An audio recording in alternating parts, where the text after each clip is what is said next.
All right, so it's been a minute. I'm back. I had to dive back into this book again. I know I said I would come back to it, so it's looking like a part two.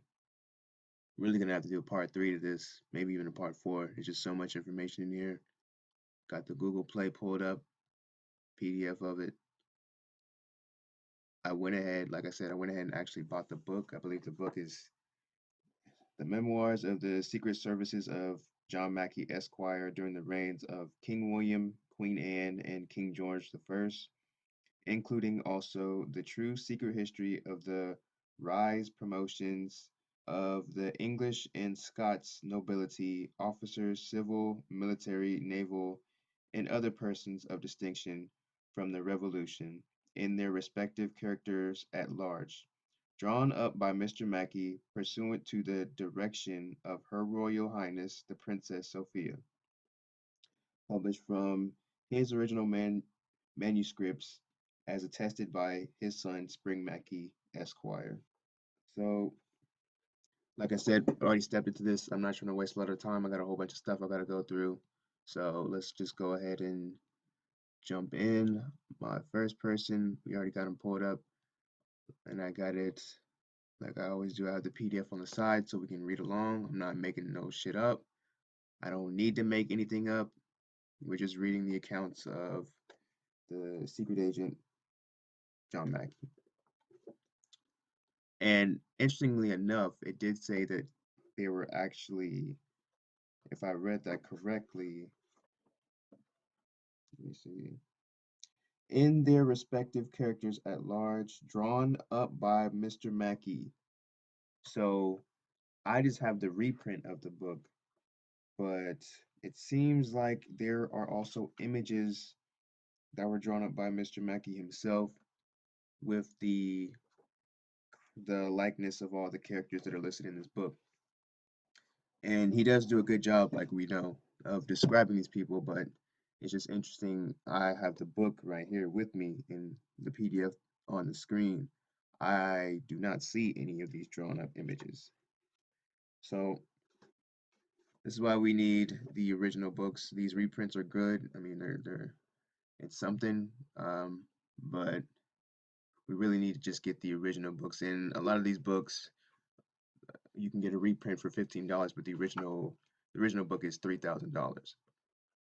And but the $3,000 the the $3,000 copy is one of the original printings, or one of the first original printings, first editions, and they'll usually include all these images that are not included in these reprints.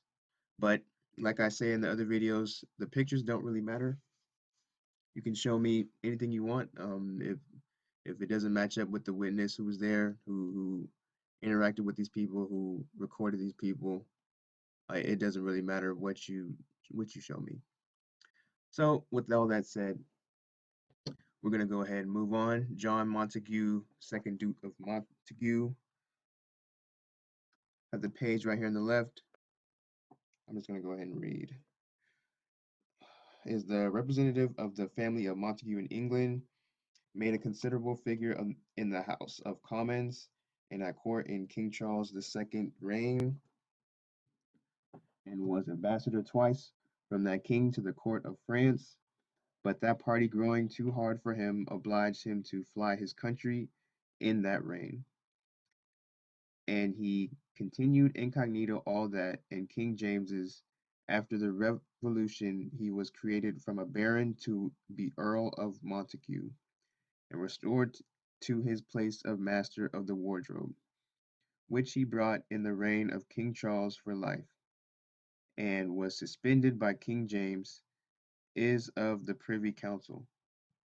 He is a great supporter of the French and other Protestants who are drove into England by the tyranny of their princes, an admirer of learning and learned men, especially the beaux esprits and the belles lettres, a good judge of architecture and painting, as his fine pictures at his houses in Northamptonshire, and London do show. He has one of the best estates in England, which he knows very well how to improve. Is of a middle stature, inclining to fat, of a coarse, dark complexion. Since this queen's ascension to the throne, he has been created a duke and is near 60 years old. We have on our right John, Duke of Montague.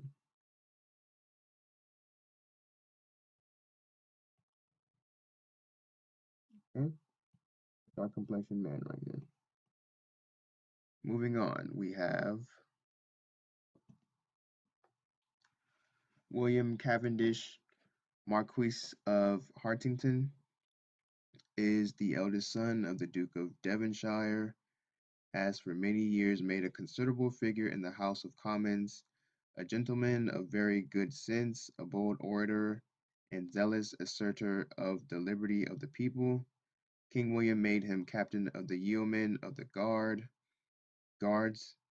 in which post the Queen continues him. He is one of the best beloved gentlemen by the country party in England, a constant opposer of Mr. Howe in the House of Commons, one who makes a great figure in his person, of a brown complexion, taller than a middle stature, not 40 years old. Here we go. Brown complexion, William Cavendish. Next person,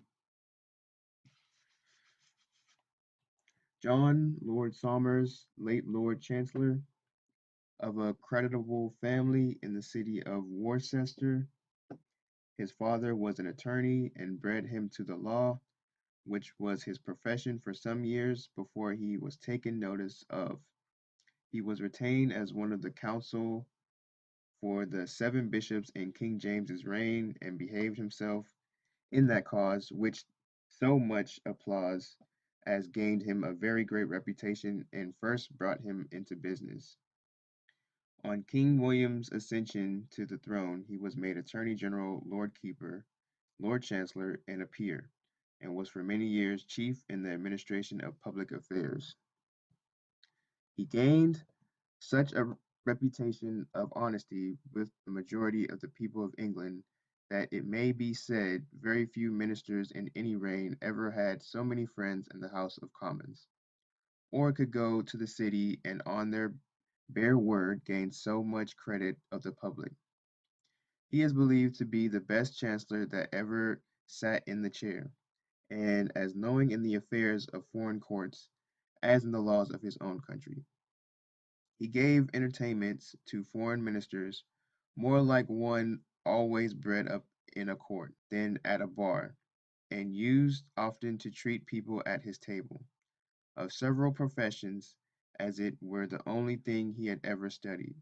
Such a force of expression that he convinces at the same time he informs, and all his arguments too regular, that like geometrical stairs they support one another. Yet this gentleman, as all English chief ministers generally are, was envied and often struck against by the House of Commons.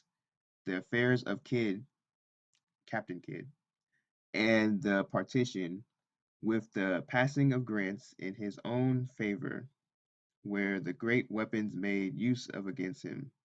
But he had warded the blow, if the king, by his taking the seals from him, had not seemed to have approved of the proceeding. Being discharged from all his employments, he still keeps up a great interest in both houses, a thing very uncommon for an English disgraced minister. He is of a grave deportment, easy and free in conversation, something of a libertine, of middle stature, brown complexion, near 50 years old. And it has a note below. The proceedings against Captain Kidd, the noted pirate. Here he is, John Somers, first Baron.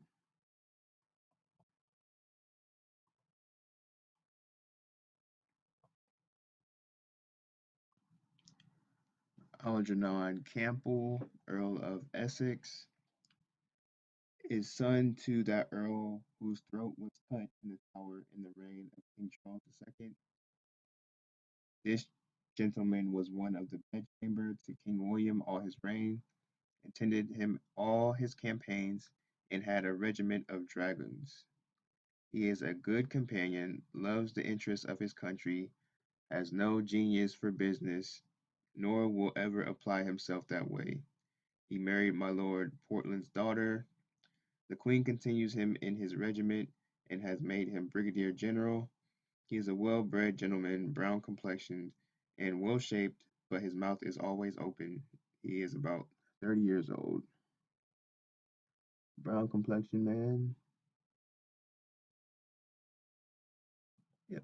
Father suicide. Yep. He cut his own throat. Just like it has right here. All right. Next person. We have Basil Fielding, Earl of Denbigh.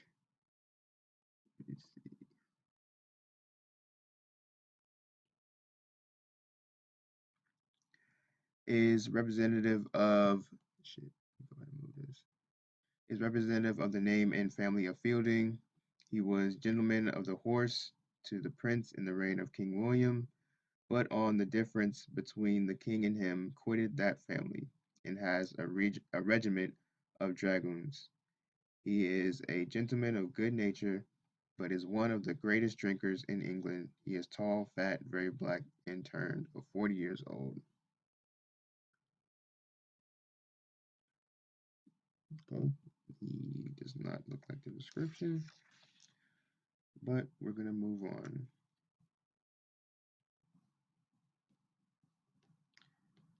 Richard Lumley, Earl of Scarborough. Of the ancient and noble family of Lumley, he was bred up in the religion of his family, which had always been Roman Catholic, and turned Protestant at the time of the Papist plot in the reign of King Charles II. At the Revolution, King William created him Earl of Scarborough, made him captain of one of the troops of horse guards and lieutenant general, and one of the general of the bedchamber, all which employments he sold or quitted before Queen Mary died, nor has entered into any in the reign of his queen.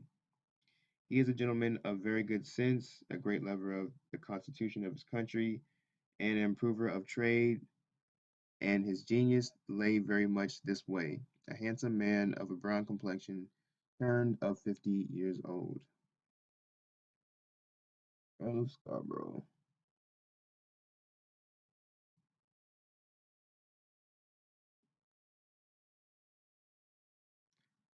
Okay. Next is, okay. All right, so next, Earl of Kingston. It doesn't list the exact name. At first, I thought it was Robert Pierpont, first Earl of Kingston, but I believe it is actually talking about his son. In this case, Henry Pierpont, just going off the dates. Let me see. Yeah, okay.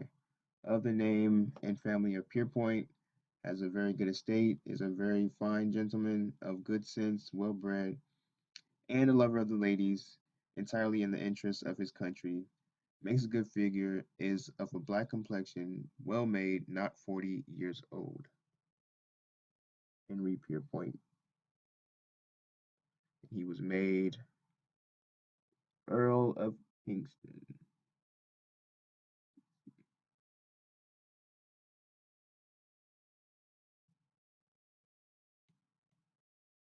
Yeah. All right, next person. Edward, Earl of Orford, is a brother son of the late Duke of Bedford and bred up to sea. He was captain of a ship in the reign of King Charles II and a groom of the bedchamber to the Duke of York, but upon my Lord Rosette's being beheaded 1683, he left first the Duke of York's family and at the Revolution came over with King William. He commanded the fleet when the French were burnt at La Hue 1692 as also the grand fleet that wintered at Cadiz in Spain, was made a peer by the title of Earl of Orford and often of the cabinet, and one of the justices in the king's absence. No gentleman was ever better beloved by the English sailors than he, when he had the first command of the fleet, but he soon lost all by his pride and covetousness. He was a good patron to those who depended immediately upon him, and loves to be flattered, but irreconcilable to those whom he expects to be in any other interest.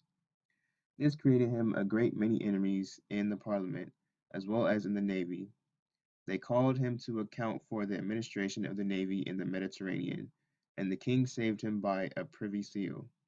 He was also one of the four lords impeached for the partition and thrown out of all his employments. Since the queen's ascension to the throne, he has been little taken notice of, nor is he pitied by the people of his own profession. He has purchased a vast estate and knows very well how to improve it. He has a very good understanding, but is very passionate, of a sanguine complexion, inclining to fat, of a middle stature, was always in the interest of the people by his votes in both houses. He is near 50 years old. Edward Russell, sanguine, brown complexion, man right here on the left. I mean the right. Okay, next. No picture here, but okay. Thomas Tufton, Earl of Thanet, of the name of Tufton, was born a fourth or fifth brother, and was in years before he came to the honor or estate.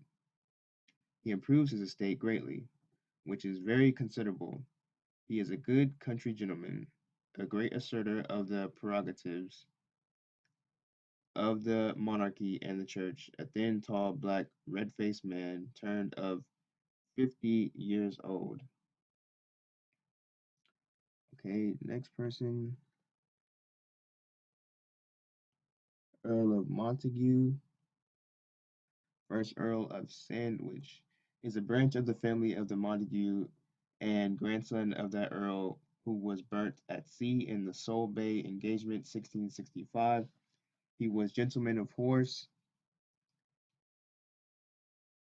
to the prince of very ordinary parts, married the witty Lord Rochester's daughter, who makes him very expensive, a tall, thin black man about 35 years old. Let me see what that note is. Let me see. As much a puppy as ever I saw. Very ugly. Damn. This is ugly. Niggas called him a fucking puppy. This nigga was ugly. Damn. Even a spy is shitting on you. Next person. Let's see. Nicholas Leake, Earl of Scarsdale, was gentleman of the horse to the Princess Anne of Denmark, now Queen, at the Revolution, and upon the Prince of Orange's being declared king, threw up all, nor even came into the measures of the court during that reign. He was always a man of pleasure more than business. No man loves the company of ladies more than he, or says less when he is in it, yet is successful in his intrigues, a great sportsman, and has neither genius nor taste for anything else, is of a middle stature, of a sanguine complexion, very fat, and 45 years old.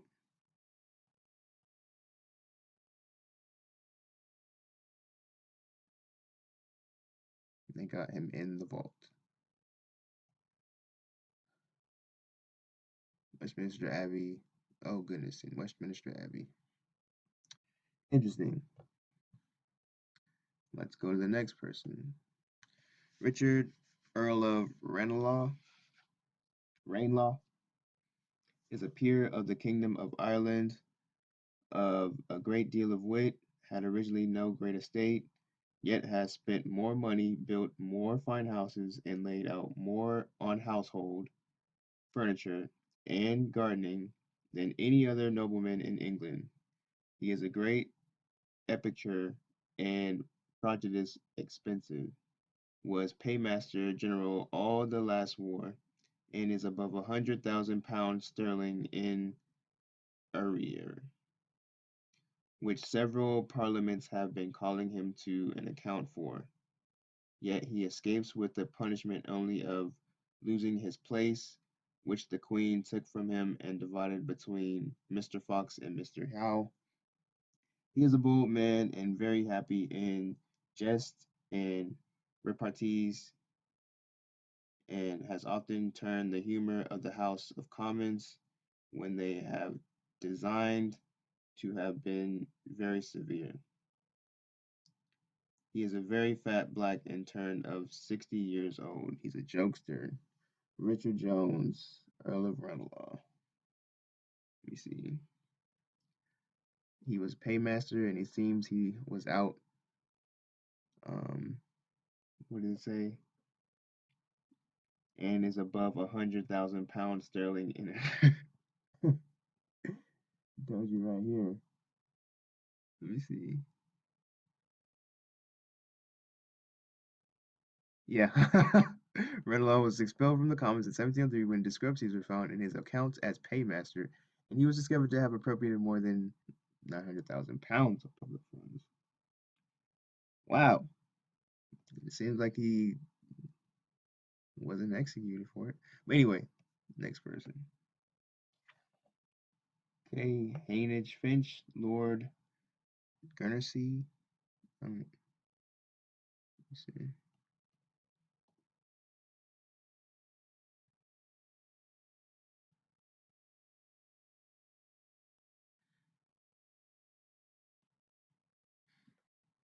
Is second son to of my Lord Chancellor Finch, brother to the Earl of Nottingham, and was solicitor to King James II. He was always a great opposer of, let me see, of the measures of King William's reign, and on the Queen's ascension to the throne was made a peer by the title of Lord Guernsey.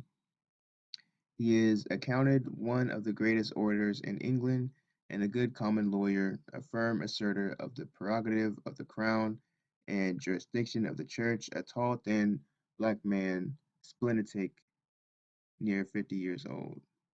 So, what is a splenetic? It's like easily angered, something like that. Let me see.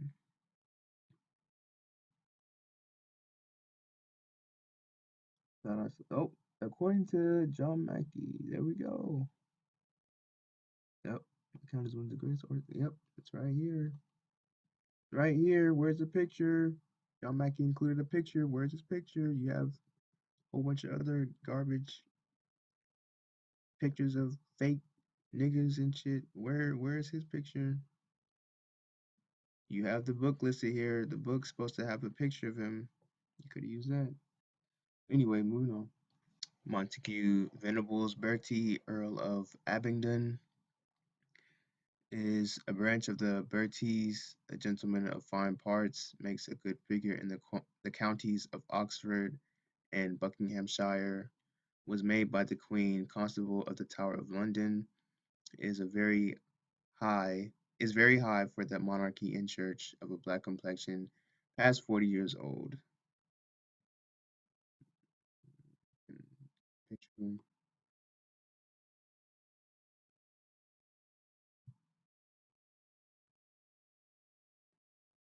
Look at all these damn titles. This, this man had all these titles.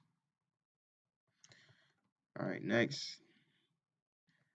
Luis de Duras, Earl of Feversham, is a third son of the family of Duras in France. He came over with one of the Duke of York's family, was made an earl, had the garter, and a troop of guards, was lieutenant general of that prince's army. He took the oaths to King William and came to Parliament. He is a middle statured brown man, turned of 50 years old. Earl of Feversham.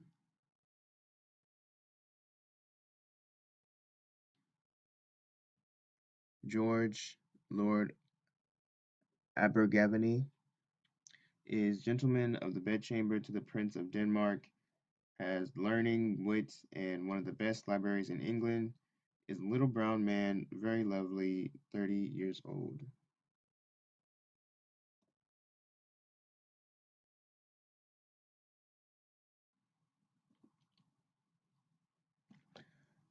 Robert Lord Lexington is of the name of Sutton, was gentleman of the horse to the princess, now queen, when the difference happened between her and King William and left her service, was made gentleman of the bedchamber to the king, and sent envoy to the court of Vienna.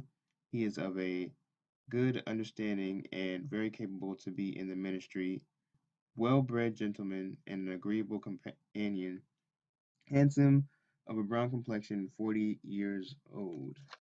Neville Lord Lovelace is Lieutenant Colonial of the Horse Guards, a very pretty gentleman of good sense and well at court, a short, fat, brown man, not 40 years old. Ford, Lord Grey of Wark, is brother to the late Earl of Tankerville, who, having no sons, this gentleman succeeded in the title of Grey. He was governor of Barbados under King William, and always well esteemed by that prince, and is truly a sweet disposed gentleman. He joined King William at the Revolution, and is a zealous assertor of the liberties of the people. A thin, brown, handsome man, middle stature, turned of 40 years old. Ralph, well, Ford, Lord Grey of Wark.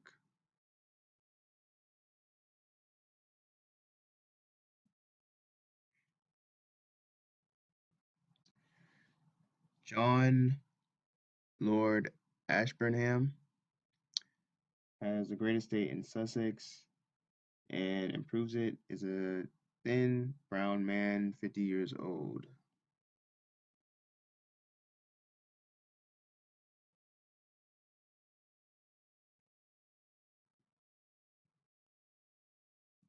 Lord of Ashburnham. All right, Sir Edward Seymour is of a very good family and born to a good estate in the west of England, made a good figure in the reign of King Charles II, was Speaker of the House of Commons and Treasurer of the Navy, was always expected to be in the French interest, and was impeached by the Commons. At the Revolution, he opposed King William's coming to the throne, but that prince brought him over by making him a privy councillor and Lord of the Treasury. He, not answering the king's expectation, was turned out, and during the rest of that prince's reign was at the head of those who opposed the measures of the court in the House of Commons. He was the zealousest man for impeaching the partition, and the king made him advances on the occasion below his dignity, calling a new parliament by his and my Lord Rochester's direction, and squaring the government by his rule, but nothing being able to bring this gentleman into heavy measures against France. That parliament was immediately dissolved, and a new one called when the king died. On the queen's ascension to the throne, he was made comptroller of the household and of privy council. He is believed to be the prudentest man in England, of great experience in the affairs of his country, but extremely carried away by passion, does not value scandal, and was openly visited by the French ambassador when the people seemed to suspect him in that interest. He has established his family very well, his second son being Major General in the army and a lieutenant in the band of pensioners. His third son is created a peer by the title of Lord Conway, and the fourth is Gentleman of the Bedchamber to the Prince of Denmark. He has a very erect countenance and is a stately man for his age, of a fair, sanguine complexion, about 70 years old. Since the writing of these characters, he is turned out of all, and is succeeded in his place of comptroller by Mr. Mansell. Sir Edward Seymour.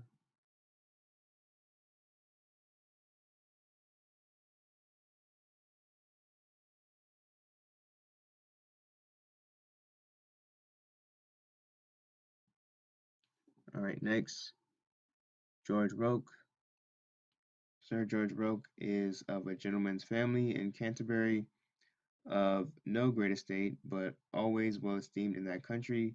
He commanded a ship at the Revolution, and it is believed if he had been in England when that happened, he would have been more zealous for his master, King James, than most of the Protestant captains were. On the, on the recommendation of the High Church party, King William gave him a flag and a pension of £1,000 a year, which he enjoyed notwithstanding the several turns at court. King William liked him for his taciturnity and his readiness to obey orders without reasoning about them. He was unsuccessful in all his expeditions wherein he commanded, excepting that one in forcing Denmark to make peace with Sweden. He commanded when the French destroyed our Turkey fleet at Lagos Bay, and in that unhappy expedition to Cadiz, of which miscarriage he bears the blame, and had the gout when he should have intercepted Count Lagon. On the Queen's ascension to the throne, he was made Admiral of the Fleet and Vice Admiral of England, and a Privy Councillor. He is a gentleman of very good parts, speaks little but to the purpose. He always showed a dislike to men of revolution principles, and discouraged them all he could in the navy.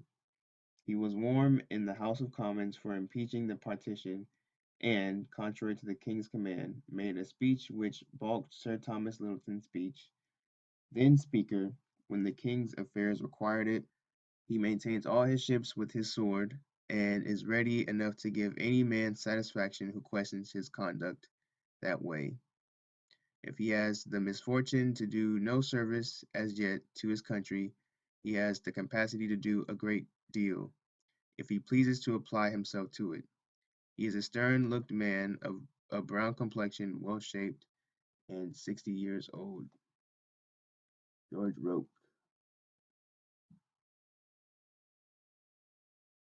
He is ready enough to give any man satisfaction who questions his conduct in that way. That nigga want smoke. All right, next. James Vernon, Esquire, Teller of the Exchequer, was clerk in the Secretary office in King Charles II's reign, secretary to the Duke of Monmouth, and at the Revolution was Under Secretary to the Duke of Shrewsbury, then Secretary of State, in which post he continued as also Under Secretary to Trenchard, and when the Duke came in a second time. When Lord Justices were appointed to govern the kingdom in the King's absence, he was made secretary to that commission, and afterwards Secretary of State, in which post he continued till the King died. No man has no man understands all parts of that great office better than he, nor could manage it with so much prudence as so intricate a time as the last 2 years of his administration. He was the instrument made use to accuse the four lords for the partition, who had all been his benefactors, but he managed that part with so much fidelity to the king, who commanded him to do it, and so much fairness to the lords accused, that it lost him no reputation. His being made Secretary of State without his master the Duke of Shrewsbury's knowledge, at a time when the Duke was ill used, surprised many, and gave a handle for his enemies to say hard things of him. but the Duke and his friends are entirely satisfied that he behaved himself with a great deal of fidelity and gratitude to his grace, both when he was first clerk and when he was secretary in conjunction with him. He is indefatigable in business, and may be called a drudge to the office. An ill wife has much soured his temper, which makes him rougher in business than could be expected from one of his sense and experience, but that roughness is attended with so much candor, and is distributed equally to all who have business with him, that makes it the easier borne. Never any Secretary of State wrote so many letters with his own hand as he, nor in a better style. On the Queen's accession to the throne, Her Majesty took the seals from him and gave them to my Lord Nottingham, but to show that it was not out of any dislike to his service, made him teller of the exchequer. He is a tall, thin man, brown complexion, with an Austrian lip, a good eye, careless in his dress, and rough in his behavior, turned of 50 years old. James Vernon. James Vernon, Esquire, teller of the exchequer.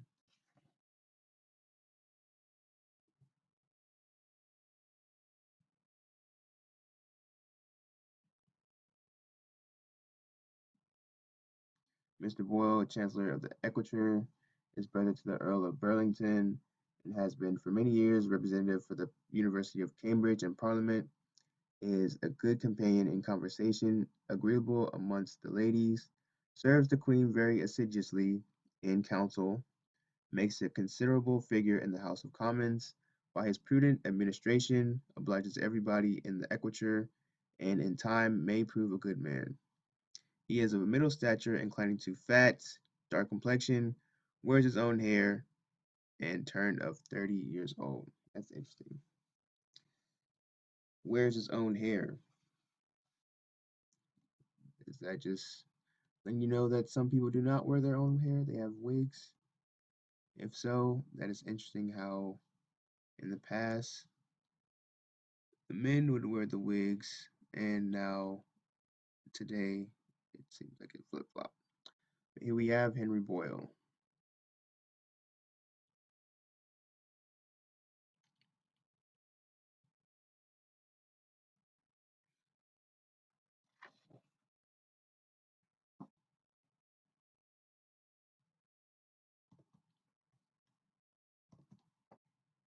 All right, Sir Charles Hedges, Secretary of State, is of a good family in Wiltshire.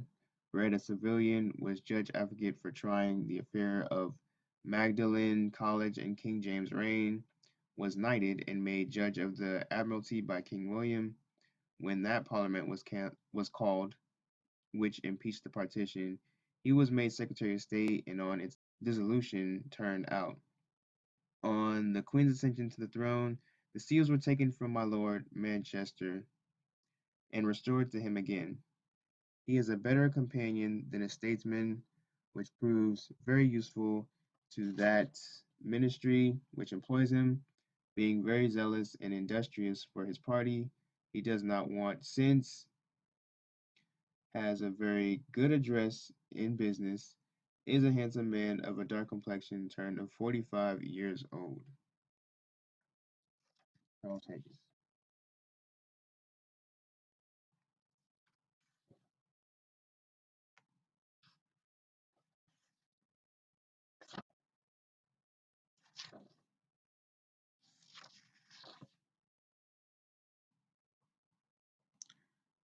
All right, John, Archbishop of York, is Dr. Sharp. He was rector of St. Giles in the Fields in the reign of King James. When preaching warmly against popery, he was silenced, and the Bishop of London, Dr. Compton, suspended from his office for not turning him out. He was made by King William Archbishop of York, and his queen has made him her Lord Almoner. He is one of the greatest ornaments of the Church of England, a great piety and learning, a black man and 55 years old.